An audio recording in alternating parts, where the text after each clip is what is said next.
त्वमेव माता च पिता त्वमेव बन्धुश्च सखा त्वमेव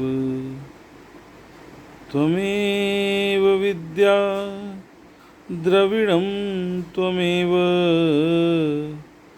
त्वमेव सर्वं मम देव त्वमेव सर्वं मम देव। बहुत ही पुरानी, मतलब जहाँ तक मुझे स्मरण, मेरे एकदम बचपन से ये प्रार्थना मुझे सिखाई गई है और मैं कहता आया हूँ समय समय पर। तो जैसा कि मैंने पिछले वीडियो में बताया, सुविचार कितना आवश्यक है हमारे जीवन में, कैसे ये भक्ति मार्ग की ओर ले जाने में एक प्रकार से मूल वस्तु है,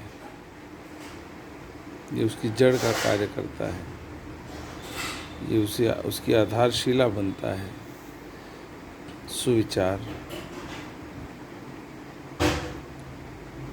तो इस प्रकार की जो प्रार्थनाएं हैं, जो वंदनाएं हैं, ये भी जो है उन्हीं सुविचारों की और अत्यधिक ही महत्वपूर्ण सुविचारों की श्रेणी में आती हैं, जो सच में हमें अपने बच्चों को, अपने स्वयं के लिए, अपने और इष्ट मित्रों के लिए इसका प्रचार प्रसार करते रहना चाहिए। समय समय पर इनको कहते रहना चाहिए, इनके बारे में चर्चा होती रहनी चाहिए, इनके बारे में समझ को विकसित किया जाना चाहिए।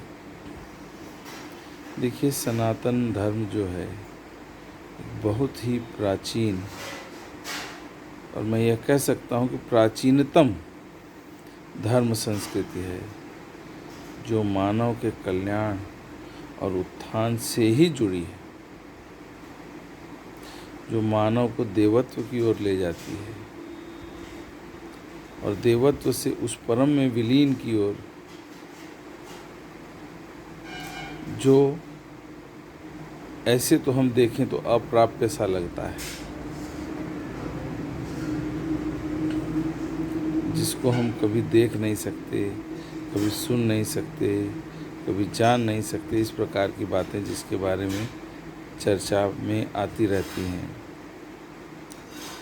सुविचार से मेरा अभिप्राय ये था कि सद्विचारों का प्रवाह जो है वह न केवल व्यक्ति में स्वयं, अपितु सारे समाज में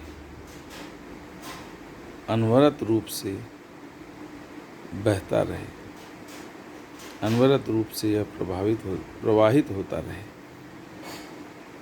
ये मेरे मन का भाव है जो मैंने आज आपसे साझा किया, और सच कह रहा हूँ, हमारे पास सनातन पंथ जो है हमारा, इसमें सनातन धर्म के रूप में हमारे पास अनमोल धरोहर है।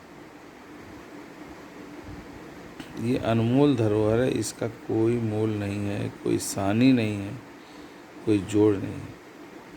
मैं ये कभी नहीं सिखाता कि दूसरों की बातों को हीन भावना से या उनका निरादर करने की भावना से हम और आप देखें।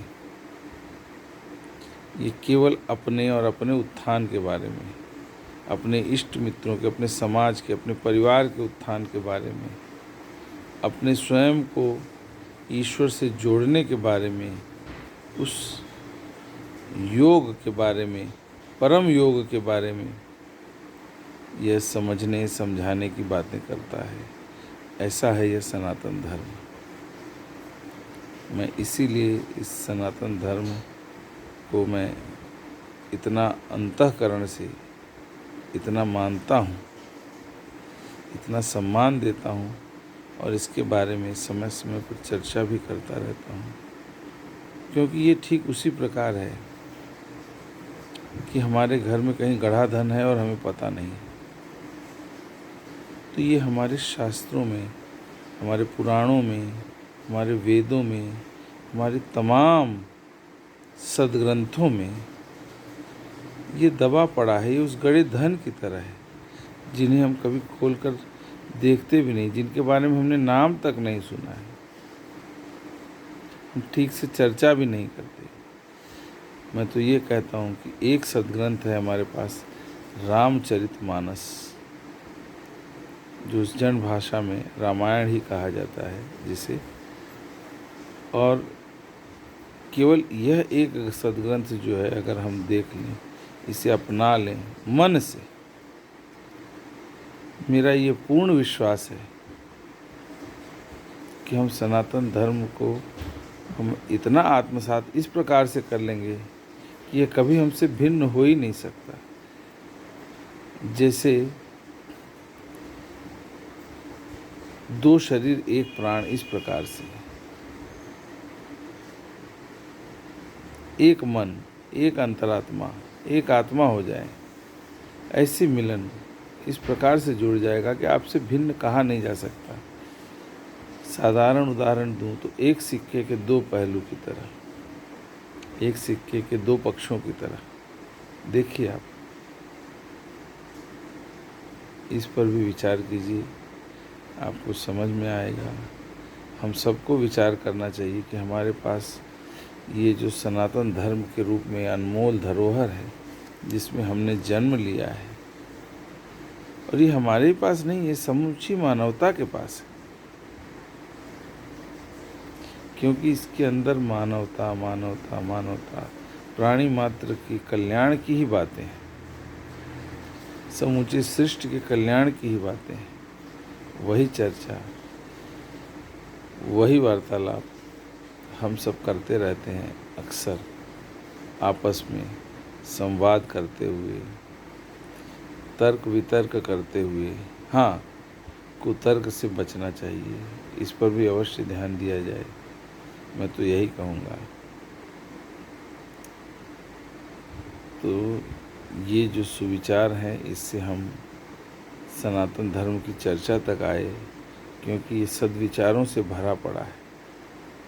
इसमें अनेकानेक सद्ग्रंथ हैं जो हमारे मार्गदर्शन के लिए हैं।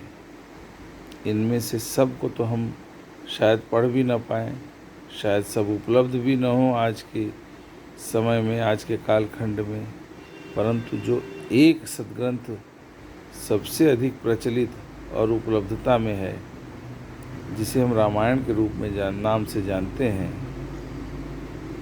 गोस्वामी तुलसीदास जी की रामचरितमानस, उसे तो अवश्य प्रत्येक व्यक्ति को पढ़ना चाहिए और प्रयास यह करना चाहिए कि उसका कुछ भी जो थोड़ा बहुत हम अनुपालन कर सकें। इसके साथ ही आज की चर्चा को यहीं विराम दूंगा। श्री राम जय जय राम, श्री राम जय जय राम, श्री राम जय जय राम, श्री राम जय जय राम। अर्थात प्रभु के नाम का स्मरण कीजिए। सन्मार्ग सुमार्ग सब कुछ दिखाने बताने वाले वही हैं, बेड़ा पार लगाने वाले वही हैं। प्रभु के चरणों में नमन के साथ आज की चर्चा को यहीं विराम देता हूँ। जय श्री राम।